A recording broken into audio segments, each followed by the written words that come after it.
Hello friends, welcome you all. Today we are going to start with the chapter number 24 of this book, Accounting and Finance for Bankers, जो JIB का second paper है. So starting with the chapter number 24, it covers operational aspects of deposit account. सो यहाँ पे exam में किस प्रकार के question पूछे जाते हैं उसके बेसिस पर इस चैप्टर को कंप्लीट करेंगे, क्योंकि चैप्टर बहुत बड़ा है तो इम्पॉर्टेंट पार्ट को ही डिस्कस करेंगे. जैसे कि इसमें किस प्रकार के क्वेश्चन पूछे जाते हैं, तो इसमें पूछे जाते हैं कि बैंक इन ऑपरेटिव अकाउंट पर इंटरेस्ट देता है कि नहीं.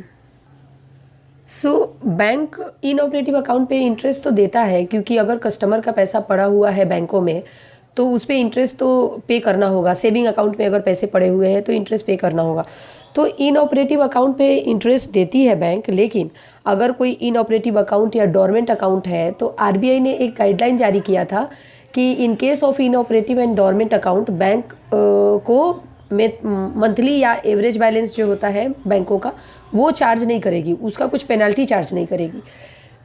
बहुत सारे बैंकों का अलग अलग रूल होता है. जैसे कि कोई बैंक तो जीरो बैलेंस पे ही अकाउंट्स को मेंटेन करने के लिए देती है, कोई मिनिमम एक अमाउंट प्रिस्क्राइब करती है कि 1000 रुपीज़ से अकाउंट ओपन करना है या 5000 या 10,000. एक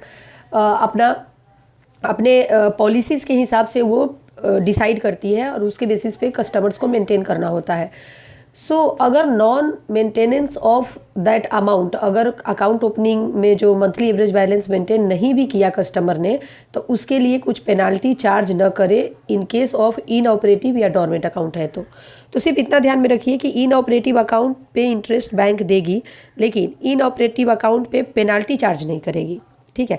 फिर सेकेंड हो जाता है कि ये पूछेगी कि कितने ईयर के नॉन ऑपरेशन ऑफ अकाउंट के बाद उस अकाउंट को इनऑपरेटिव या डोरमेंट घोषित कर दिया जाता है. तो मतलब उसको बनाया जाता है. तो 2 साल अगर कस्टमर ने ऑपरेट नहीं किया अकाउंट को तो उसको इनऑपरेटिव अकाउंट बना दिया जाता है. फिर थर्ड क्वेश्चन ऐसा पूछेगी कि बैंक इंटरेस्ट किस बेसिस पर कैलकुलेट करती है, जैसे कि डेली बेसिस पे या मंथली बेसिस पे, क्वार्टरली बेसिस पे, हाफ ईयरली बेसिस पे या ईयरली बेसिस पे. तो इतना ध्यान में रखिए कि बैंक कस्टमर के हर रोज़ के बैलेंस के बेसिस पे, मतलब डेली बेसिस पे कितना बैलेंस मेंटेन किया है कस्टमर ने, उसके बेसिस पे इंटरेस्ट पे करती है. फिर नॉमिनेशन से रिलेटेड कुछ क्वेश्चन हो सकते हैं. तो चलिए हम लोग ना इसको इंट्रोडक्शन से शुरू करते हैं. Starting with the introduction. यहाँ पे इंट्रोडक्शन में क्या दिया है कि acceptance of deposit from the public in is one of the basic function of the banking business. तो ये इंट्रोडक्शन में क्या दिया है उसको मैं शॉर्ट में बता देती हूँ. यहाँ पे डिपॉजिट को एक्सेप्ट करना बैंकों का बेसिक फंक्शन होता है, because deposit form a major portion of the resources available to the bank.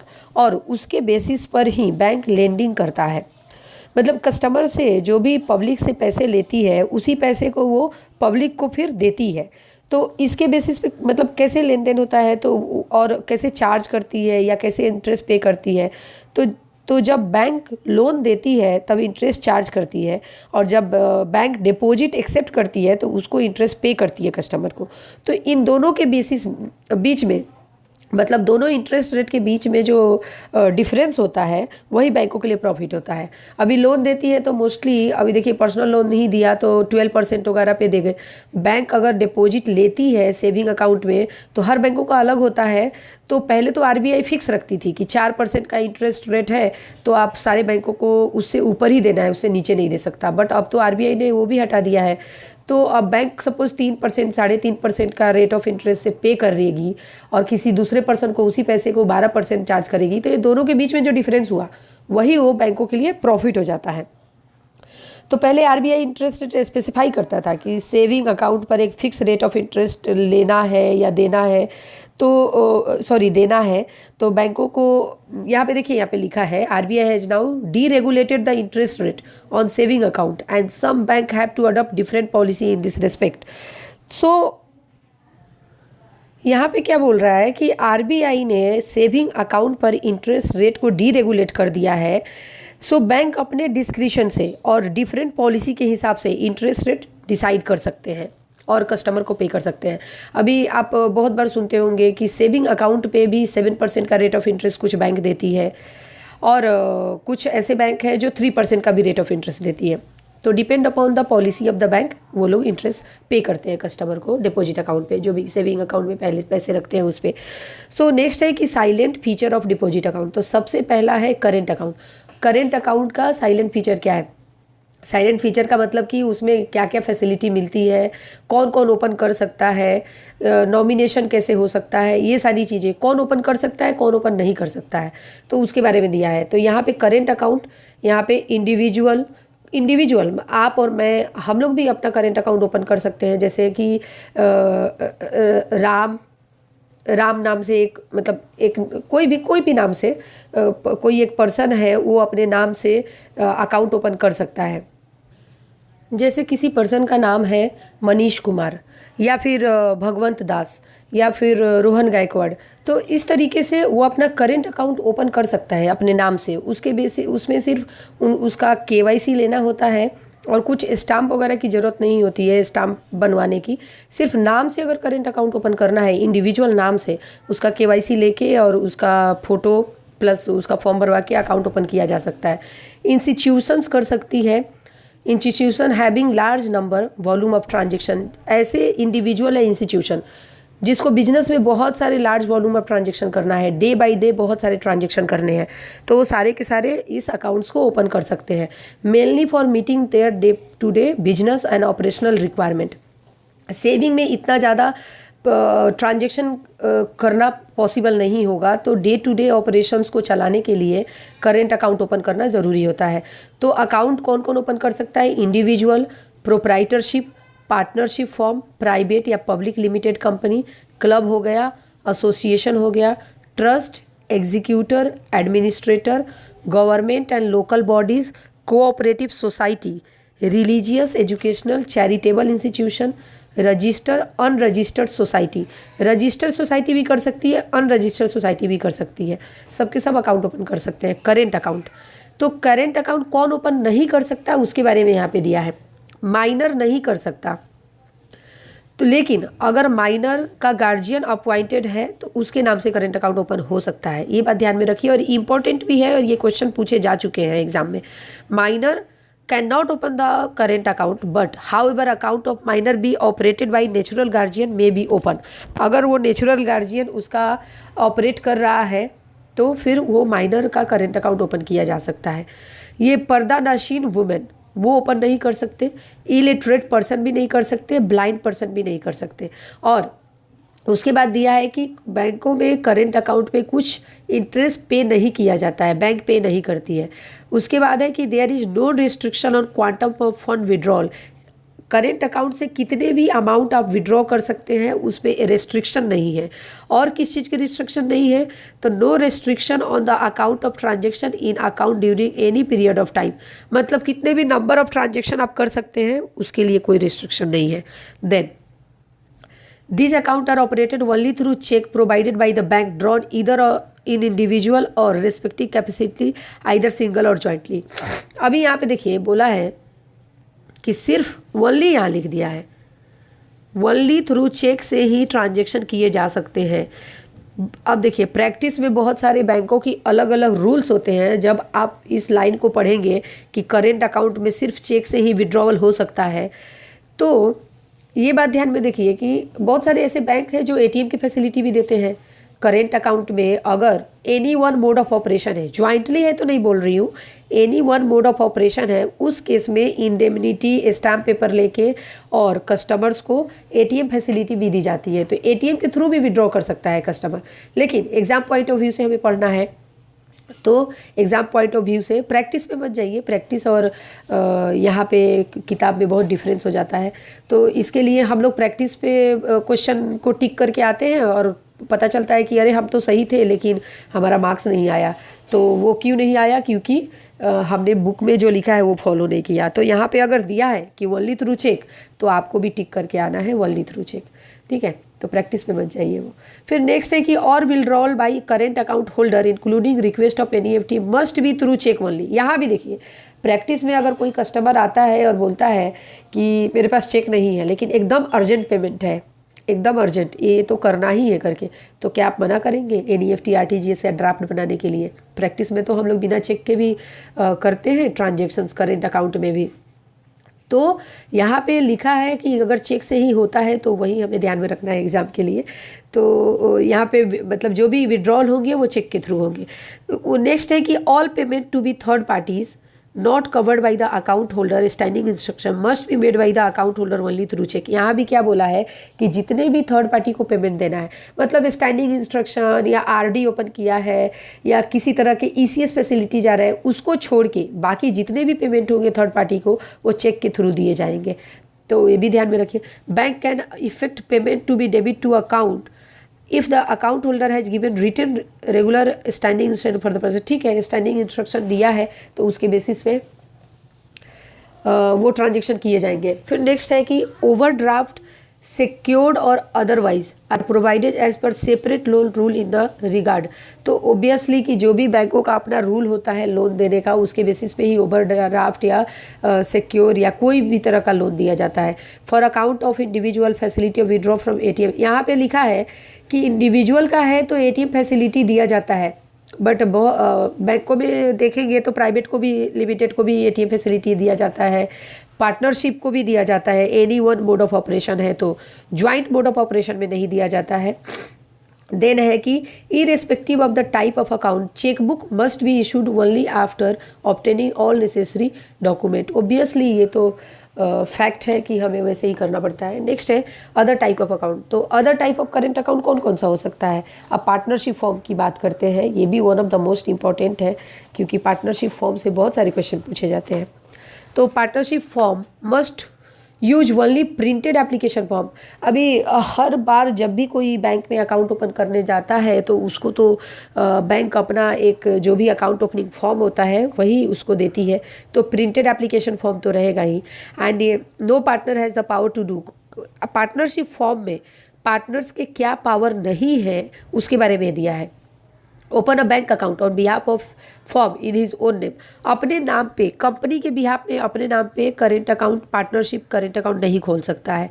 Withdraw a legal suit file by the form, मतलब पार्टनरशिप में सिर्फ एक बात ध्यान में रखिए और दिमाग में रखिए कि पार्टनरशिप के केस में सारे पार्टनर के कंसेंट से ही सारी चीज़ें होती है।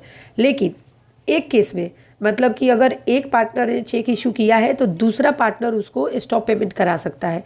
ये चीज़ें कोई भी एनी वन पार्टनर कर सकता है, लेकिन बाकी सारी चीज़ें हर एक पार्टनर के कंसेंट से, कोई भी मॉडिफिकेशन होगा, सारी चीज़ें पार्टनर्स के कंसेंट से ही होता है, सारे पार्टनर के कंसेंट से होता है। फिर कोई भी लीगल सूट को वो फाइल नहीं कर सकता है, फॉर्म या विड्रॉ नहीं कर सकता है। Admit any liability in the suit और प्रोसीड अगेंस्ट द कंपनी के नाम पे इंडिविजुअली जाके कुछ लाइबिलिटी या कुछ सूट या ये सारी चीज़ें प्रोसीड नहीं कर सकता है। एक्वायर और इनमूवेबल प्रॉपर्टी को अपने बिहाफ पे या कंपनी के बिहाफ पे खरीद नहीं सकता है, ट्रांसफ़र नहीं कर सकता, बेच नहीं सकता है। तो ये सारी चीज़ें हैं। फिर any of the partner has power to countermand the payment of the cheque drawn by the another. यही बात मैंने अभी बताया आपको कि अगर एक पार्टनर ने साइन करके दिया है चेक तो दूसरे पार्टनर को ये अथॉरिटी है कि उस चेक को स्टॉप पेमेंट करा दे अपना सिंगल साइन से। तो ये चलता है। For opening a current account of a partnership form the following document must be. क्या क्या हमें लेना है, ये तो रेगुलर प्रैक्टिस है, हम फॉलो करते हैं कि करेंट अकाउंट ओपनिंग फॉर्म होना चाहिए, सारे के सिग्नेचर कार्ड होने चाहिए, फिर partnership letter signed by all the partner in personal capacity not under seal and not under the seal of the form. मतलब सारे के सारे पार्टनर को पार्टनरशिप फॉर्म पे लेटर पे साइन करके एक लेटर लिया जाता है कि कंसेंट लेटर कि these are the partner of the company या they are opening this account with the consent of all. फिर ओरिजिनल पार्टनरशिप डीड लेना होता है, उसको वेरिफिकेशन मतलब सारे फर्स्ट एंड लास्ट पेज पे साइन और स्टैम्प लेना होता है। Then complete instruction regarding the person authorise to operate, उसमें ये बताना जरूरी होता है, पार्टनरशिप कंपनी में खास ध्यान रखना पड़ता है कि मोड ऑफ ऑपरेशन उसका कैसा होना चाहिए, सिंगली या ज्वाइंटली। तो ज्वाइंटली है तो फिर ज्वाइंट बेसिस पे ही सारे चेक पास होंगे। फिर सर्टिफिकेट, अगर कंपनी रजिस्टर्ड है तो सर्टिफिकेट ऑफ रजिस्ट्रेशन लेना पड़ेगा। और पार्टनरशिप कंपनी का रजिस्ट्रेशन होना मैंडेटरी नहीं है, सिर्फ महाराष्ट्र और गुजरात में मैंडेटरी है, बाकी ऑल अदर स्टेट में इतना कुछ ज़रूरी नहीं है। और रजिस्टर्ड पार्टनरशिप कंपनी भी बैंक अकाउंट खोल सकता है। नेक्स्ट हम लोग देख लेते हैं कि हिंदू अनडिवाइडेड फैमिली मतलब HUF। HUF के केस में इतना बात ध्यान में रखिए, एक तो बोला है कि फॉर्म लेना है, उसके बाद जो भी कर्ता है, कर्ता का स्टाम्प लेना होता है, सिग्नेचर लेना होता है, और जितने भी माइनर को पार्टनर्स हैं उनके माइनर को पार्टनर्स के डेट ऑफ बर्थ लिखने होते हैं, मेजर को पार्टनर्स के सिग्नेचर लेने होते हैं। एक यहाँ पे लाइन दिया है कि under Hindu law a women can not become a को पार्टनर ऑफ HUF। यहाँ पे वुमेन का मतलब यहाँ पे ये हो जाता है कि अब घर में जो लड़की की शादी नहीं हुई है वो तो उसमें को पार्टनर होगी, लेकिन जिसकी शादी हो गई है वो अपने पिता के HUF वाले इसमें HUF अकाउंट में को पार्टनर नहीं हो सकती। So under Hindu law women can not be become a को पार्टनर ऑफ HUF। तो ये बात ध्यान में रखिए। फिर उसके बाद है only the karta has the eligibility in law to enter the contract of HUF। हाँ ठीक है, कर्ता के पास ही एलिजिबिलिटी होती है कि वो HUF के कॉन्ट्रैक्ट को साइन करे या HUF डिक्लेरेशन दे। तो इस तरीके से कर्ता के पास ही ऑथराइज होता है कि वो बैंक अकाउंट को ऑपरेट करे। उसके बाद नेक्स्ट देख लेते हैं joint stock company. Joint stock company के केस में भी हम लोग अपना बैंक का फॉर्म लेने के अलावा क्या क्या डॉक्यूमेंट लेते हैं? सर्टिफिकेट ऑफ इनकॉर्पोरेशन, जो रजिस्ट्रेशन सर्टिफिकेट होता है। उसके बाद commencement of business. Joint stock में पब्लिक लिमिटेड की तरह होता है, प्राइवेट लिमिटेड की तरह नहीं। अभी प्राइवेट लिमिटेड में हम सर्टिफिकेट ऑफ कमेंसमेंट नहीं मांगते ना, लेकिन public limited joint stock company में हम लोग certificate of commencement of business भी मांगते हैं कि सपोज रजिस्ट्रेशन करा लिया 2 साल पहले बट बिजनेस ही चालू नहीं किया, तो जिस दिन से बिजनेस चालू किया है उसका सर्टिफिकेट देना जरूरी होता है। फिर MOA AOA ये तो लेना होगा। फिर board resolution sign by all the authorise signatory, chairman, director, ये सब के बोर्ड रेजोल्यूशन भी साइन करके लेना जरूरी है। फिर नेक्स्ट है कि a mandate given specific instruction concerning the way which the operation. ये तो मोड ऑफ ऑपरेशन तो लेना ही होगा कि इस अकाउंट में किस तरीके से आपको अकाउंट को ऑपरेट करना है। फिर क्लब, नेक्स्ट है club association ETC। Club association के केस में क्या करते हैं? तो इसके केस में इन case of unregistered body like club association committee, अगर अनरजिस्टर्ड बॉडी है तो एक रेजोल्यूशन पास करवाते हैं, मतलब पास होता है, उनके मेंबर्स पास करते हैं। उसमें ये मेंशन होता है कि appropriate forum as per the bylaw regarding opening a bank account and person with their designation authorise to operate such account holder should be obtain. मतलब बाई लॉ की कॉपी लेते हैं। क्लब एसोसिएशन के case में ध्यान रखिए, club association और committee के केस में अगर अनरजिस्टर्ड है तो बाई लॉ की कॉपी लगाना जरूरी होता है। बाई लॉ में उनका सारा लिखा रहता है कि ये मतलब एक क्लब है और एक अच्छा खासा मतलब लेंथ का रहता है बाई लॉ की कॉपी, तो वो लेना हमें ज़रूरी होता है। फिर in all cases registered unregistered body like club association copy of their bylaws rule should be obtain. This will help to cross verify whether the account has been open and person authorise to operate the account. Rule मतलब bylaw में उनके सारे rule regulation लिखे रहते हैं कि ये club के क्या रूल है, क्या रेगुलेशन है। तो बैंकों को ये चीज़ ध्यान में रखना पड़ता है कि इस रूल्स के हिसाब से ही ये लोग ऑपरेट कर रहे हैं क्या अकाउंट को। तो ये हो गया क्लब एसोसिएशन। नेक्स्ट आता है trust.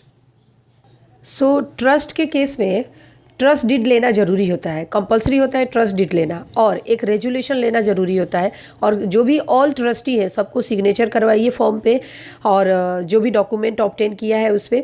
Then account opening form should be sign by all the, सारे ट्रस्टी को अकाउंट ओपनिंग साइन करना। मतलब देखिए जितने भी अकाउंट्स आप ओपन करेंगे उसके केस में जो भी मेंबर होंगे उनके KYC तो लेना ज़रूरी है, मतलब उनकी आइडेंटिटी प्रूफ, उनका एड्रेस प्रूफ और उनका फ़ोटो, ये तीनों तो एकदम मस्ट है। उसके अलावा जो कंपनी से रिलेटेड डॉक्यूमेंट है उसकी बात हम कर रहे हैं। तो बार बार मैं इंडिविजुअल का KYC नहीं इसलिए बोल रही हूँ क्योंकि ये तो सेल्फ एक्सप्लेनेटरी है ना। सेल्फ मतलब आपने खुद ही सोचा है ना कि सारे मेंबर्स के KYC तो हमको लेना ही है। उसके अलावा जो भी कंपनी की, अब ट्रस्ट बात कर रहे हैं तो ट्रस्ट डीड की बात करूँगी एंड रेजोल्यूशन की बात करूँगी। बाकी इंडिविजुअल KYC आप खुद ही सोचिए कि इंडिविजुअल KYC तो कंपलसरी है ही। और अगर कोई ट्रस्ट आके बोलता है कि ट्रस्टी आके बोलता है कि नहीं हमारे पास कोई ट्रस्ट डीड नहीं है फिर भी हमें अकाउंट ओपन करना है, तो इसके केस में आप अपने हेड ऑफिस के लीगल डिपार्टमेंट के गाइडलाइंस को फॉलो करिए, उसके बेसिस पे अकाउंट ओपन कर सकते हैं कि नहीं कर सकते हैं, फिर डिसीजन फिर वो अपने बैंक का होता है। फिर नेक्स्ट आता है एग्जीक्यूटर्स एंड एडमिनिस्ट्रेटर। तो before opening account of executor and administrator original will and probate of the will if any letter of admin should be called for verification। अब यहाँ पे देखिए, एक तो बोल रहा है ओरिजिनल विल का मतलब होता है ना वसीयत होता है, तो ओरिजिनल वसीयत होना चाहिए एंड प्रोबेट। तो प्रोबेट सिर्फ एग्जीक्यूटर को ग्रांट होता है जो किसी विल के तहत अपॉइंट किया जाता है। मतलब किसी वसीयत कोई भी अपना पर्सन है, कोई ऐसा लवारिस पर्सन है जिसका वसीयत है, तो कोर्ट फिर एक ना प्रोबेट ये करती है, अपॉइंट करती है। तो प्रोबेट सिर्फ एग्जीक्यूटर को ग्रांट होता है जो किसी विल के तहत अपॉइंट किया जाता है। और प्रोबेट का मतलब क्या होता है? प्रोबेट का मतलब कि किसी भी पर्सन के विल की एक कॉपी होती है जो कॉम्पिटेंट जुरिस्डिक्शन ने ग्रांट की होती है, उस पर उस कोर्ट का सील लगा होता है। वो ये बताता है कि ये मतलब एक लीगल डॉक्यूमेंट, लीगल विल है, और वो एक प्रोबेट असाइन किया जाता है उसके बेसिस पे। अगर कोई एग्जीक्यूटर या एडमिनिस्ट्रेटर आके बोलता है कि मुझे अकाउंट ओपन करना है, तो उस केस में क्या करेंगे? ओरिजिनल विल देखेंगे और देखेंगे कि ये बराबर से मतलब प्रोबेट असाइन हुआ है क्या। और ये कैसे, जैसे कि राम कुमार रहेगा, एक पर्सन आया बोला कि मैं एग्जीक्यूटर हूँ, तो राम कुमार ऐसा नाम और उसके आगे एग्जीक्यूटर लिखना जरूरी होता है, ये ध्यान में रखिएगा। Such account are open in the name of individual but after the name of the individual executor administrator must be added in the account. तभी तो पता चलेगा कि ये एग्जीक्यूटर या एडमिनिस्ट्रेटर का अकाउंट है। देन है government department. In case of government department a copy of government order और notification authorizing the person to open account should be obtain. तो गवर्नमेंट के केस में एक लाइन है, ये ध्यान में रखिए। नेक्स्ट है टेम्पररी ओवरड्राफ्ट। टेम्पररी ओवरड्राफ्ट कब दे सकते हैं? तो टेम्पररी ओवरड्राफ्ट तो एक तो बैंक के डिस्क्रिप्शन पे होता है कि या मैनेजर को ऐसा लगता है कि ये हमारा लॉयल कस्टमर है, ये बहुत अच्छे से सारे लोन्स को EMI को बराबर प्रॉपर टाइम पे दे रहा है, इसको टेम्पररी ओवरड्राफ्ट दे सकते हैं। तो देखिए, इसको पढ़ेंगे तो वही बात पता चलेगा जो मैंने अभी बताया। उसके बाद देखिए most important saving bank account. Saving bank account का हम लोग रूल देख लेते हैं। एक तो ये होता है कि इंडिविजुअली नेम पे ओपन होता है और सिंगली या जॉइंटली मोड ऑफ ऑपरेशन या any one mod of operation किया जा सकता है इसमें। तो either survivor, any one survivor, singly या जॉइंटली। तो saving account bank account are meant for individual operating singly or jointly with other individual. Sometimes such account are open in name of institution which are specially approved by the RBI maintain की saving. देखिए हर वक्त तो individual के नाम पे ही होता है, लेकिन किसी किसी केस में कोई ऐसा ट्रस्ट होता है या कोई ऐसी HUF कंपनी होती है जिसमें गवर्नमेंट ने ही अलाउ किया है कि ठीक है आपका सेविंग अकाउंट आप ओपन कर सकते हैं, तो उस इंस्टीट्यूशंस का भी सेविंग अकाउंट ओपन कर सकते हैं उनके नेम पे, क्योंकि सेविंग अकाउंट के केस में फिर पे करना होता है ना इंटरेस्ट। तो इसके लिए मोस्टली इंस्टीट्यूशन के नाम पे करेंट अकाउंट ही ओपन होता है, बट गवर्नमेंट ऑथराइज्ड है और RBI ने ऐसा कुछ रूल दिया है कि इनके किए जा सकते हैं इस इंस्टीट्यूशंस के, तो उनके बैंकों को करना पड़ता है। In terms of RBI guideline no bank can open a saving account for government department.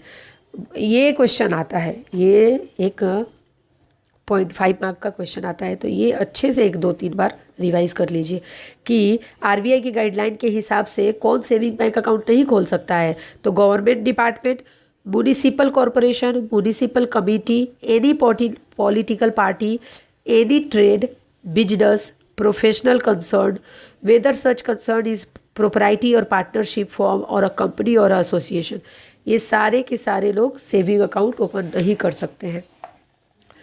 Then है saving bank account can be operated either with chequebook facility और विदाउट चेकबुक फैसिलिटी।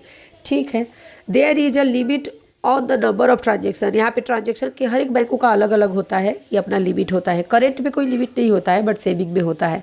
अब देखिए कोई आपके यहाँ पे बैंक में आके पूछता है कि इसमें कुछ लिमिट है क्या ट्रांजेक्शन्स, मतलब सेविंग बैंक में। तो जो नॉर्मल सेविंग बैंक होते हैं बैंकों के, जिसमें मंथली एवरेज बैलेंस मेंटेन करने के लिए देता है, उसमें कहाँ कुछ लिमिट दिया जाता है। तो प्रैक्टिस फॉलो नहीं करना है, ध्यान में ये रखना है कि अगर बुक में दिया है कि there is a limit on saving bank transaction, तो ठीक है एग्जाम में भी हम लोग वही करेंगे, नहीं तो प्रैक्टिस वाली बात करके आएंगे तो फिर मार्क्स नहीं आएंगे हमारे। फिर नेक्स्ट है एलिजिबिलिटी टू ओपन अकाउंट। कौन कौन एलिजिबल? इंडिविजुअल सिंगल नेम से कर सकता है, 2 और मोर पर्सन ज्वाइंट में कर सकते हैं, एसोसिएशन, क्लब और similar. Other non trading institution, जो नॉन ट्रेडिंग इंस्टीट्यूशन है, provided their bylaw rule found acceptable, मतलब आरबीआई के गाइडलाइन से भी के हिसाब से भी वो फिट है तो कर सकते हैं। और नॉन ट्रेडिंग इंस्टीट्यूशन है, एसोसिएशन, क्लब है। देखते हैं ना किसी हॉस्पिटल वगैरह का अकाउंट अगर ट्रस्ट के बेसिस पे बोलते हैं कि हमें सेविंग अकाउंट ही ओपन करना है तो हमें ओपन करना पड़ता है ना, आरबीआई के गाइडलाइन अगर दिया है तो। फिर अगर माइनर 10 साल के ऊपर का एज का है तो वो saving account self operated saving account खोल सकता है। उसके लिमिटेशंस होते हैं बहुत सारे, बट वो सेल्फ ऑपरेट कर सकता है। फिर a bank should not open more than 1 saving account for same person in individual name. देखिए अभी यहाँ भी प्रैक्टिस की बात करेंगे तो अलग अलग ब्रांच में, अभी मुंबई के एक ब्रांच में एक सेविंग अकाउंट खोल लिया, फिर दिल्ली के ब्रांच में, दिल्ली के किसी ब्रांच में जाके बोलेगा कि मुझे एक और सेविंग अकाउंट खोलना है, तो क्या आप नहीं खोलेंगे? ऑब्वियसली ओपन करेंगे। तो प्रैक्टिस में तो होता है, बट यहाँ पे बुक में दिया है कि एक पर्सन एक ही सेविंग अकाउंट खोल सकता है, should not open more than 1 saving account. तो लेकिन हमें एग्जाम पॉइंट ऑफ व्यू से यही ध्यान में रखना है। फिर आगे है, eight the time of opening joint account in the name of more than one person, instruction regarding operation and survivorship should be। ये तो ध्यान में रखना जरूरी है कि उसका ऑपरेशन, मोड ऑफ ऑपरेशन कैसा होगा। अब हम लोग यहाँ पे देखेंगे कि कौन कौन सेविंग बैंक अकाउंट नहीं खोल सकता है और कौन कौन ओपन कर सकता है, कहाँ पे प्रोहिबिशन है और कहाँ पे प्रोहिबिशन नहीं है। तो ये सारे जो लिस्ट दिए हैं यहाँ पे, देखिए एक एक करके मैं बताऊँगी तो बहुत टाइम जाएगा और बहुत बड़ा हो जाएगा वीडियो, लेकिन ठीक है, एग्ज़ाम पॉइंट ऑफ व्यू से देखा जाए तो हमें ज़रूरी है ये सब करना। तो कौन, यहाँ से तो 0.5 मार्क्स के क्वेश्चन आते हैं। कौन कौन सेविंग बैंक अकाउंट ओपन नहीं कर सकता है? Government department, bodies depending upon budgetary allocation of performance of their function, municipal corporation और म्युनिसिपल कमेटी, पंचायत समिति, state housing board, water and sewerage drain board, state text book publishing corporation, societies, metropolitan development authority, state district level cooperative society, housing cooperative society, any trading business और professional concern. Example के लिए है कि form of chartered accountant, lawyer, etc, ये सारे के सारे नहीं ओपन कर सकते। Political party. और कौन कौन ओपन कर सकते हैं? आरबीआई ने कुछ छूट दिया है कुछ लोगों को कि आप लोग सेविंग अकाउंट भी खोल सकते हो। तो उसमें क्या क्या आता है जिनको गाइडलाइन में छूट दिया है? तो primary cooperative credit society, self help group, agriculture produce market committee, APMC जो है वो, खादी विलेज, केवीआईडी, ये देखिए केवीआईबी, ये एपीएमसी, ये अपना सेल्फ हेल्प ग्रुप हो गया। फिर ये अपना प्राइमरी कोऑपरेटिव क्रेडिट सोसाइटी हो गया, पीसीसीएस। फिर society registered under society registration act 1860 और any other corresponding law in force in state और यूनियन टेरिटरी, ये भी ओपन कर सकते हैं। Companies governed by the company act 1956 which have been license by central government under the section 25 of the said act under corresponding provision in the Indian company act 1913 and permitted not to add their name in the word limited. ऐसा limited और private limited अपने नाम में नहीं जोड़ सकते, तो वो वैसे लोग अकाउंट को ओपन कर सकते हैं। फिर है कि government department body agency in respect to grant subsidy of grant subsidy release of implementation various programme scheme. बहुत सारे डिफरेंट तरह के सब्सिडी देने के लिए गवर्नमेंट के अकाउंट होते हैं, जैसे कि एलपीजी सब्सिडी देना है, तो ये लोग भी सेविंग अकाउंट ओपन कर सकते हैं। Other than that government account हमेशा करेंट अकाउंट ही होता है। ठीक है। फिर डॉक्यूमेंट रिक्वायर्ड, डॉक्यूमेंट क्या क्या होंगे? सब्जेक्ट टू फुलफिल केवाईसी, ये आप तो खुद ही देख सकते हैं। डॉक्यूमेंट तो इतना भी ज़्यादा टफ नहीं है कि मतलब जो ज़रूरी है वो चीज़ मैं बता देती हूँ। फिर other saving bank regulation, minimum balance, तो मिनिमम बैलेंस सो यहाँ पे मिनिमम बैलेंस का दिया है कि हर एक बैंक अपने पॉलिसी के हिसाब से मिनिमम बैलेंस मेंटेन करवा सकती है कस्टमर से। मतलब वो तो कस्टमर के डिस्क्रिप्शन पे होता है ना कि मुझे जीरो बैलेंस अकाउंट खोलना है, मुझे कितनी फैसिलिटी चाहिए, उस हिसाब से मुझे बैलेंस मेंटेन करना है। और बैंक भी उस तरह से अपने प्रोडक्ट ऑफर करती है। तो मिनिमम बैलेंस मेंटेन करना ज़रूरी होता है, जो भी बैंक ने प्रिस्क्राइब किया है। अगर कंटिन्यूअसली कस्टमर ने वो टर्म्स एंड कंडीशंस को साइन कर दिया, मिनिमम बैलेंस वाला अकाउंट ओपन कर लिया, बट कंटिन्यूअसली उसका less than prescribe minimum balance से नीचे ही रहता है हमेशा, तो उस केस में bank can exercise its right to close such account and penalty charges applicable. Penalty भी चार्ज करेगी और बैंक के पास ये राइट होता है कि उस अकाउंट को क्लोज भी कर दे। फिर नेक्स्ट है कि विड्रॉल्स के लिए है कि some times bank prescribe a minimum number of withdrawals, से 150 विड्रॉल पर half year end rule prescribe must be follow.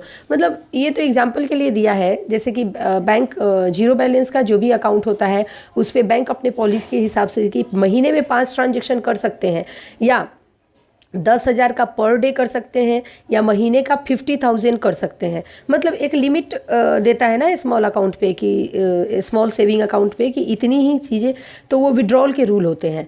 For withdrawing amount for saving account either cheque bank withdrawal form loan must with, मतलब या तो check से withdraw कर सकते हैं या विड्रॉल स्लिप से भी विड्रॉ कर सकते हैं, बट विड्रॉल स्लिप सिर्फ होम ब्रांच में चलता है। फिर however the saving bank account withdrawal forms can not be issued in favour of third party. जो भी saving bank account withdrawal form है वो थर्ड पार्टी उससे विड्रॉ नहीं कर सकता है। Withdrawal form must be accompanied by the passbook to enable the system properly. ठीक है, विड्रॉल फॉर्म पासबुक है, तो प्रैक्टिस में देखिए कि ज़रूरी थोड़ी है कि पासबुक लेके आएंगे विड्रॉल फॉर्म के साथ, ऐसे ही फॉर्म भर के और पैसे निकाल लेते हैं। तो लेकिन एग्जाम में पूछे तो आप बोल दीजिए कि ठीक है पासबुक भी होना चाहिए विड्रॉल फॉर्म के साथ। फिर पासबुक के बारे में दिया है तो वो आप एक बार देख लीजिए, इतना इंपॉर्टेंट नहीं है। Interest on saving bank account, ये मैंने ऑलरेडी आपको एक चैप्टर स्टार्ट किया तभी बताया था कि सेविंग बैंक अकाउंट पे डेली बेसिस पे इंटरेस्ट बैंक पे करती है, डेली बेसिस पे कितना पैसा है उसके हिसाब से। तो earlier interest at the rate of 4% was paid by RBI directive. RBI ने ही बोला था कि 4% का इंटरेस्ट रेट बैंकों में पे करना है, और 4 के ऊपर भी कर सकते हैं आपके ऊपर, लेकिन 4 से नीचे नहीं जाना है। लेकिन अब तो वो आरबीआई ने ऐसी कुछ लिमिट हटा दी है, तो बैंक अपने पॉलिसी के हिसाब से पैसे, बैंक ऐसे करती है कि अगर 10 लाख तक बैलेंस है तो 3% देगा, 20 लाख तक है तो 4% देगा। इस हिसाब से बैंक अपने अपने रूल बनाती है और उसके हिसाब से पे करती है। तो interest will be calculated on daily basis, ये तो ध्यान में रखिए, ये तो 0.5 मार्क्स का क्वेश्चन बहुत बार आ चुका है। फिर preferential rate of interest, 1% preferential rate of interest rate is allowed. अब देखिए बैंक का जो स्टाफ रहता है, या रिटायर स्टाफ होता है, या रिटायर स्टाफ की विडो होती है जो पेंशन वगैरह जिसको मिलता है, तो इस केसेस में, या कोई स्टाफ है और स्टाफ की वाइफ है, अगर दोनों डेथ हो जाते हैं और मेंटली चैलेंज या मेंटली हैंडीकैप बच्चे उसके होते हैं, तो उसको भी बैंक जो है, सब बैंकों का अलग होता है। तो मैं ये नहीं बोल रही हूँ कि हर एक, आप जेनरिक बातें मैं बता रही हूँ कि आरबीआई के डायरेक्टिव के हिसाब से उससे भी वो फैसिलिटी दिया जाता है जो यहाँ पे 1% प्रिफरेंशियल रेट ऑफ इंटरेस्ट है उसका दिया जाता है। तो ये मोस्टली बैंक अपने स्टाफ के लिए देती है 1% का जो भी इंटरेस्ट रेट है। अगर नॉर्मल कस्टमर को 4% दे रही है तो बैंक अपने स्टाफ को 5% देगी। अगर एफडी में 7% दे रही है नॉर्मल लोगों को तो बैंक अपने स्टाफ को 8% देगी। फिर उसके बाद interest rate on in operative account, in order to have the correct position of profit and loss account of the branch it is desirable that even for all interest bearing saving account in operative state the interest is calculated as in case of operative account. मतलब जैसा कि operative account पे interest calculate होता है वैसे ही इन operative account पे भी interest calculate होता है और उनको पे किया जाता है। इन ऑपरेटिव भी है तो when a account holder request the bank to issue a certificate, interest certificate मांगेगा तो देना ही है, कुछ भी कस्टमर मांगता है तो हमें देना ही होता है। फिर आगे दिया है transfer of account. Transfer of account के बारे में यहाँ दिया है कि अगर एक ब्रांच से दूसरे ब्रांच में अकाउंट को ट्रांसफ़र करना है तो कस्टमर से रिक्वेस्ट लेना है और उसके बाद ट्रांसफ़र करना है। यहाँ पे एक और बात दिया है कि कस्टमर को वो चेकबुक सरेंडर करना पड़ता है होम ब्रांच में, और होम ब्रांच को उसको डिस्ट्रॉय करके, और जब नया ब्रांच उसको जब अकाउंट ट्रांसफ़र हो जाएगी तो नया चेकबुक इशू करेगी। बिफोर इशूइंग चेक ये देख लेगी कि सारे चेक सरेंडर है क्या, पुराने वाले सिस्टम में देखना पड़ता है। तो अब देखिए प्रैक्टिस में क्या आप चेकबुक लेते हैं क्या नया ब्रांच ये होने के बाद फिर चेकबुक इशू करते हैं। तो ये सारी चीज़ें प्रैक्टिस में फॉलो नहीं होती है, but exam point of view से हर एक लाइन बाई लाइन चीज़ों को पढ़ लीजिए ताकि मार्क्स आए और जेआईबी पास हो जाए। फिर उसके बाद नेक्स्ट देखते हैं conversion of account. Conversion of individual account into joint account is permitted. Obviously permit किया जाता है इंडिविजुअल अकाउंट से joint account. For all such account fresh account opening form duly sign by the proposed joint account holder must be obtain along with the letter of request for such conversion.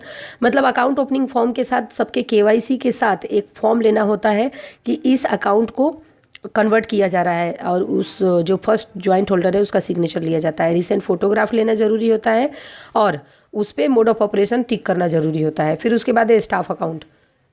So staff account तो normal saving account की तरह ही रहता है, उसको joint अपने family member के साथ करा सकते हैं।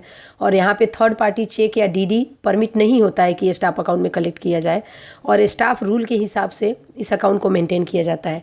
फिर क्लोजर ऑफ अकाउंट के लिए कस्टमर से क्लोजिंग लेटर लेना होता है। सेविंग बैंक अकाउंट में भी close at the request of the account holder in writing. Writing में ये देना होता है, सिग्नेचर वगैरह प्रॉपर लेना पड़ता है कि इस अकाउंट को क्लोज करना है। ज्वाइंट है तो सबके सिग्नेचर लेने ज़रूरी होते हैं। फिर यहाँ पे टुगेदर चेकबुक एटीएम सारी चीज़ें सरेंडर करवाना होता है। And together with such request letter should be must surrender all the unused cheque leave and also the passbook. Passbook को भी सरेंडर करवाना होता है। तो after closing the account the passbook if required by the customer may be returned after making the entry up to date and account closed after last entry। अभी देखिए यहाँ से अगर एक क्वेश्चन आ जाता है, यहाँ पे एक दिया है कि चेक बुक और पासबुक सब सरेंडर किया जाता है, तो एग्ज़ाम में हम जाके वही टिक करेंगे। बट यहाँ पे एक और लाइन दिया है उसी के आगे, अगर हम ये लाइन नहीं पढ़े तो हम ये क्वेश्चन को गलत करके आ जाएंगे कि अगर कस्टमर चाहे तो उस पासबुक को हम रिटर्न कर सकते हैं, उसमें प्रॉपर अपडेटेड एंट्री करके। For payment of balance in the account cheque withdrawal must be obtain from the account holder. तो इस हिसाब से वो क्लोज होता है। फिर इन ऑपरेटिव अकाउंट हो, ये भी 0.5 मार्क के क्वेश्चन, फ्रीक्वेंसी इसकी ज़्यादा है, पूछने की आते हैं, ये भी क्वेश्चन आता है।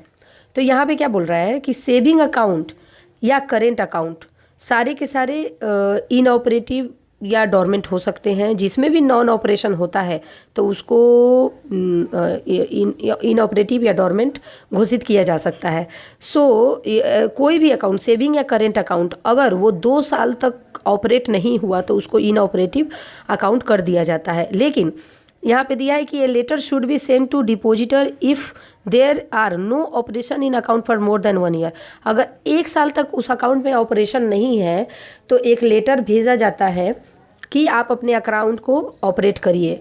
और अगर कस्टमर रिप्लाई करता है कि किसी रीजन से वो ऑपरेट नहीं कर पा रहा है लेकिन फिर भी उसने 1 और साल ऑपरेट नहीं किया, तो 2 साल के बाद उसको इनऑपरेटिव स्टेटस में डाल दिया जाता है।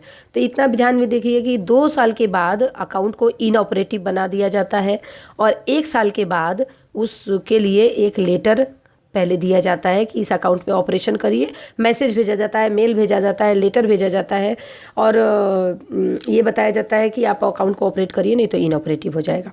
फिर however in case of account holder still dot operate the during the extended period, तो इसको इनऑपरेटिव वो जो भी सर्टेन पीरियड एक्सपायर हुआ, मतलब 2 साल के बाद, इतना ही ध्यान रखिए, ज़्यादा कुछ इसमें ध्यान रखने वाली ज़रूरी बात नहीं है। फिर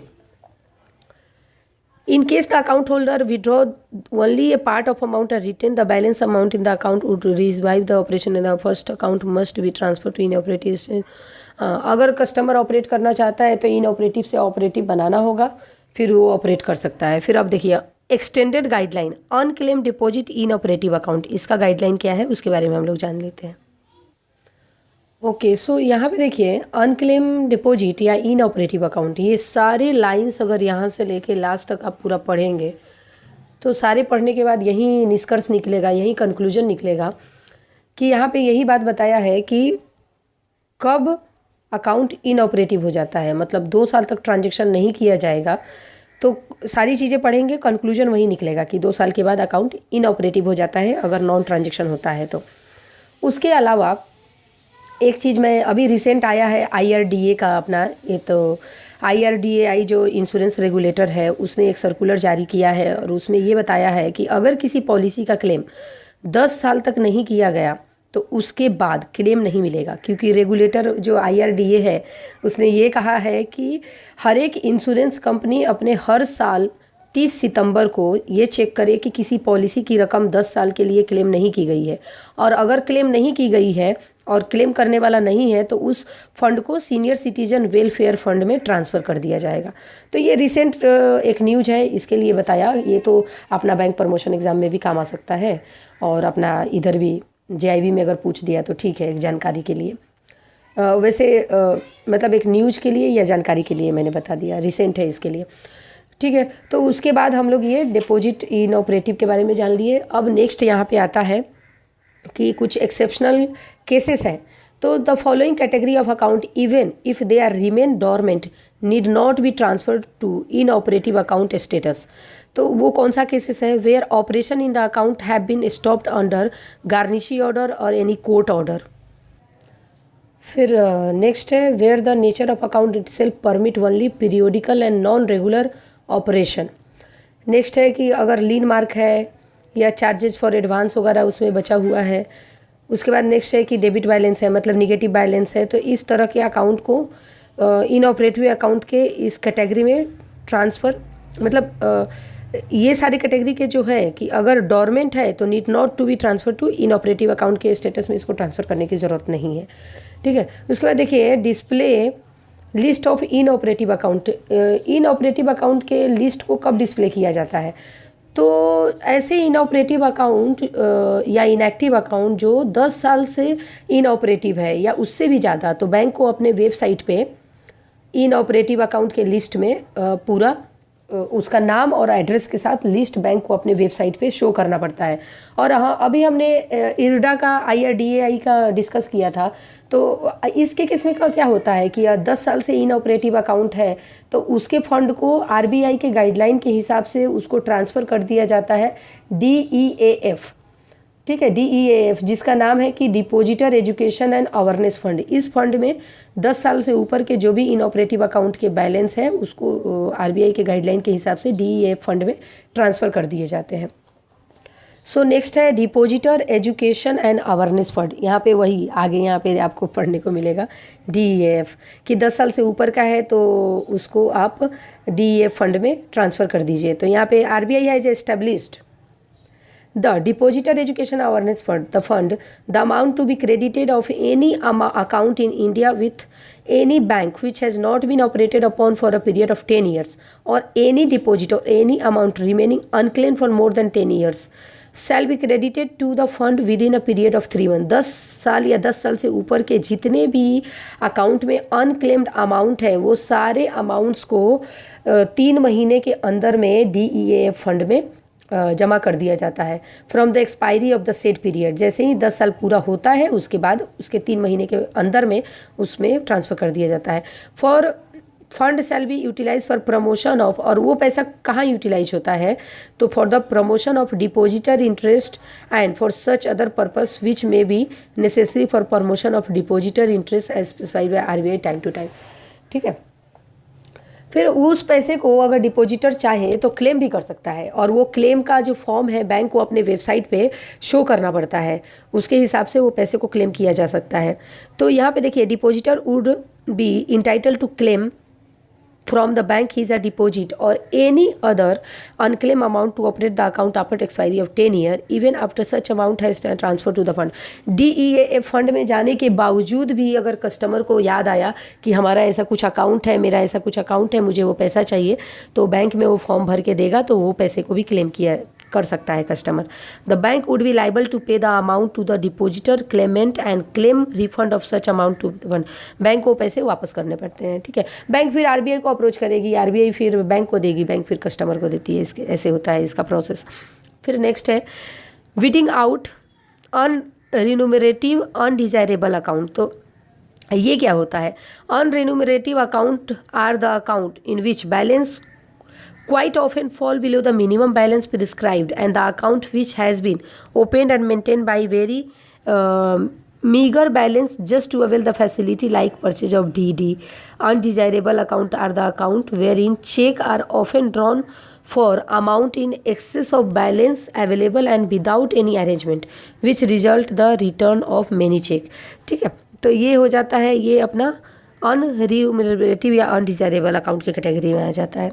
ये भी इतना कुछ इंपॉर्टेंट नहीं है। Basic saving bank account deposit ये बहुत इंपॉर्टेंट है, इससे बहुत क्वेश्चन आते हैं, तो ये बराबर से देख लीजिए एक बार। आप एक बार मैं भी बताती हूँ, एक बार बराबर से आप भी देखिए कि इसमें क्या क्या फैसिलिटी दिए जाते हैं। तो जो जीरो बैलेंस अकाउंट कहा जाता है, सबका बेसिक सेविंग अकाउंट कहा जाता है, उसको basic saving bank deposit account के नाम से जानते हैं। जीरो बैलेंस से ओपन होता है और ये shall be consider normal banking services, सारे नॉर्मल बैंकिंग सर्विसेज कस्टमर ले सकता है। Account shall not have requirement, कोई मिनिमम बैलेंस अमाउंट डालने की ज़रूरत नहीं होती है उसको। Service available in the account will include deposit, withdrawal, cash at bank branch as well ATM से भी विड्रॉ कर सकता है, receipt credit of money through electronic payment channel और by means of deposit collection of check drawn by central state government. मतलब सारी banking facilities को दिया जाता है, थोड़े लिमिटेशंस होते हैं। While there will be no limit on the number of deposit that can be made in a month, account holder will be allowed a maximum of 4 withdrawal. Deposit का कुछ limit नहीं है, लेकिन विड्रॉवल का इसमें limit दिया है कि withdrawal 4 withdrawal in a month होना चाहिए, ATM से या कैश, दोनों से 4। देखिए कन्फ्यूजन की ज़रूरत नहीं है, किसी किसी बैंकों में और भी दूसरे टाइप्स के अकाउंट होते हैं। बैंक का अपना जीरो बैलेंस अकाउंट जो कि 5 ट्रांजेक्शन अलाउ करता है, ये अपना बेसिक सेविंग बैंक अकाउंट जो RBI के गाइडलाइन से ओपन होता है, उसमें आपको 4 ट्रांजेक्शन ही है। यहाँ पे देखिए facility of ATM and card debit का भी दिया जाता है। The above facility will be provided without any charges, free में ATM दिया जाता है इस अकाउंट में। Further no charges will be levied for the non operation activation in inoperative, मतलब वैसे भी इनऑपरेटिव अकाउंट है तो किसी भी इसमें चार्ज नहीं लगता है। पहले बाकी इसमें चार्ज लगता था अकाउंट्स में नॉन मेंटेनेंस का, लेकिन RBI ने गाइडलाइंस जारी किया अभी 4-5 साल पहले, तभी बोला कि पेनाल्टी लगाने की ज़रूरत नहीं है। 2014 में कुछ किया था। देन है कि bank would be free to evolve other requirement including pricing structure. ठीक है, इतना सारा कुछ देखने की ज़रूरत नहीं है, सिर्फ ध्यान में रखिए कि 4 ट्रांजेक्शन विड्रॉल अमाउंट अलाउ है, ATM फैसिलिटी दिया जाता है, एनी नंबर ऑफ डिपॉजिट कर सकता है, नो लिमिट, डिपॉजिट में कुछ लिमिट नहीं है बेसिक सेविंग अकाउंट में। फिर holder of basic saving bank deposit will not be eligible for opening any other saving bank deposit account in bank. अगर जिसका बेसिक सेविंग बैंक अकाउंट है वो दूसरा सेविंग अकाउंट ओपन नहीं कर सकता है, अगर करना चाहता है तो इस अकाउंट को 30 दिन के अंदर में क्लोज करना जरूरी होगा।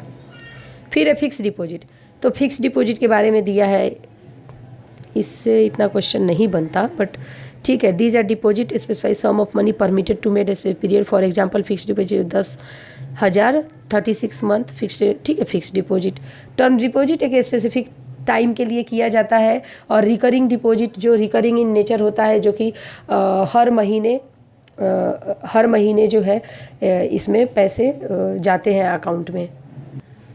RD एक अच्छा एग्जाम्पल है एन्यूटी ड्यू का। जब हम लोगों ने पढ़ा था calculation of interest and annuity, उसका वीडियो है यहाँ पे, आप अकाउंट के प्लेलिस्ट में जाके देखेंगे तो वहाँ पे एन्यूटी ड्यू हमने पढ़ा था कि payment are required at the beginning of each period. जब भी, जैसे रेंट का एग्जांपल लिया था, रिकरिंग डिपॉजिट का एग्जांपल लिया था कि जब भी बिगिनिंग ऑफ ईच पीरियड में आपका पेमेंट जाता है तो वो कहलाता है एन्यूटी ड्यू। तो मतलब कि हर महीने में के जो भी डेट आप देते हैं उस डेट पे आपका पैसा चला जाता है बिगनिंग में ही। फिर नेक्स्ट है कि no recurring deposit accepted under FCNRA scheme. FCN जो फॉरेन से रिलेटेड है उसमें रिकरिंग डिपॉजिट नहीं होता है, FD बनता है, RD नहीं बनता, ये ध्यान में रखिए। नेक्स्ट है कि combination of demand and fix deposit. Although the above are basic type of deposit, may bank are also offering combination 2 of them. These hybrid deposit are known as the different name. अलग अलग बैंकों में इसका अलग अलग नाम दिया गया है। तो अदर टाइप ऑफ डिपॉजिट में cash certificate and certificate of deposit है। Are other variant of fix deposit, cash certificate are issued at discount value. The certificate of the short term negotiable money market. हमने तो certificate of deposit already पढ़ा है तो उसके बारे में ही यहाँ पे दिया है। सो यहाँ पे सर्टिफिकेट ऑफ डिपॉजिट के बारे में ये दिया है कि 7 दिन से 1 साल तक का पीरियड रहता है, उसके बीच में इशू करेगा बैंक, और 1 लाख और 1 लाख के मल्टीपल में इशू करेगा। फ्लोटिंग रेट ऑफ इंटरेस्ट दिया जा सकता है या फिर फेस वैल्यू पे डिस्काउंट रहता है, मतलब 100 रुपये का है तो 80 रुपये में दे दीजिए सर्टिफिकेट ऑफ डिपॉजिट, और बाद में आप जब मैच्योर हो जाएगा तो 100 रुपये उसको पे कर दीजिए। तो ये अपना सर्टिफिकेट ऑफ डिपॉजिट होता है। फिर नेक्स्ट है कि procedural aspect of opening of account. Procedure क्या है उसके बारे में दिया है कि क्या क्या आपको लेना पड़ेगा, पैन कार्ड, आधार कार्ड, फ़ोटो, पासपोर्ट, मतलब कोई भी जो सारे डॉक्यूमेंट रिक्वायर्ड होते हैं उसके बारे में दिया है। तो operational aspect of related to deposit account, opening of account, introduction of the customer.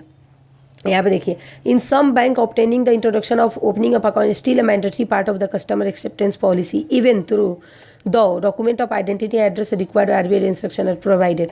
कुछ ऐसे बैंक है जहाँ पे कस्टमर एक्सेप्टेंस पॉलिसी के लिए इंट्रोडक्शन लेना ज़रूरी है। जो ऑलरेडी बैंकों में ऑलरेडी बैंक का कस्टमर है उससे इंट्रोडक्शन ले सकते हैं, या कोई मतलब कोई जैसे होता है ना कि अकाउंट ओपनिंग के लिए कोई आया तो ऑलरेडी आपके बैंक का अकाउंट होल्डर है, उससे इंट्रोड्यूस करवा लेते हैं कि एक रहता है। सारे बैंकों का ऐसा रूल नहीं है, कोई कोई बैंक ये फॉलो करती है। Other than provided by the, मतलब सारे केवाईसी डॉक्यूमेंट प्रोवाइड होने के बावजूद भी ये इंट्रोडक्शन लेते हैं, मतलब ज़्यादा सिक्योर हो जाते हैं कि किसी भी तरह से ऐसा चांस नहीं छोड़ते हैं कि बैंक को किसी तरह का लॉस हो, तो वो भी ठीक है। Before implementation of system of document based verification identity the laid down PML rule, तो मतलब अपना prevention of money laundering rule, ये सब चीज़ों को ध्यान में रख के केवाईसी गाइडलाइन के हिसाब से हमें डॉक्यूमेंट कस्टमर का एक्सेप्टेंस करना ज़रूरी है। फिर फोटोग्राफ, यहाँ पे देखिए फोटोग्राफ के केस में क्या दिया है कि the bank should obtain photograph of depositor account holder who are authorise to operate the account at the time of beginning of new account. नया अकाउंट ओपन करते समय ही फोटोग्राफ लेना जरूरी है। The customer photograph should be recent and cost of the photograph to be affix on the account opening form may be borne by the customer. Obviously वो customer ही पैसा अपना लगाता है, फोटो लेके आता है। Only one set of photograph need to be obtain, separate photograph should not be obtain for each category of deposit. The application for different types of deposit account should be properly referred. ठीक है। So photo के case में क्या दिया है कि अगर individual person आता है तो उसका फ़ोटो लेंगे, ज्वाइंट में करता है तो जितने भी पर्सन होंगे उनके फ़ोटो लेंगे, पार्टनरशिप या कंपनी अकाउंट जो भी ओपन करते हैं तो डायरेक्टर या पार्टनर्स के फ़ोटो लेंगे। अगर माइनर आता है सेल्फ ऑपरेट करने के लिए, 10 साल का एज है, तो उस माइनर का ही फ़ोटो लेंगे। अगर अंडर गार्डियनशिप अकाउंट ओपन होता है तो गार्जियन का फ़ोटो लगाना ज़रूरी है। HUF के केस में कर्ता का फोटो जरूरी है। NRO NRE अकाउंट या मैंडेट होल्डर रखते हैं तो वो पर्सन प्लस मैंडेट होल्डर दोनों का फोटो जरूरी है। अगर पर्दाशीन वुमेन है तो उसका फोटो जरूरी है। अब यहाँ पे कंफ्यूज करने के लिए आपको एग्जाम में क्या क्वेश्चन पूछेगा, इन केस ऑफ पर्दानाशीन women how many photographs are required. तो यहाँ पे कुछ दिया है क्या, यहाँ पे दिया है कि bank should obtain photograph of पर्दानाशीन वुमेन, मतलब उसका फोटो होना जरूरी है। कंफ्यूज करने के लिए देगा तो ध्यान में रखिए कि ओनली वन फोटो ऑफ पर्दानशीन वुमेन का ही रिक्वायर्ड है।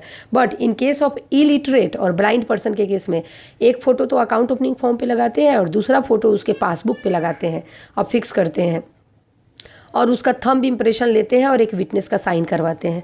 ठीक है, तो ये ध्यान में रखिए। फिर मुझे लगता है कि ये बहुत बड़ा होते जा रहा है वीडियो, तो इसका ना पार्ट 2 मैं operational instructions in joint account, यहाँ से मैं इसका पार्ट 2 बना दूँगी। तो इसमें भी अभी हाँ ठीक है 4-5 पेज है अभी, तो इसका हम लोग दूसरा वीडियो देखते हैं। Thank you so much for watching this video, और वीडियो अच्छा लगा तो सब्सक्राइब जरूर करिए चैनल को और अपने फ्रेंड्स के साथ शेयर करिए। Thank you so much.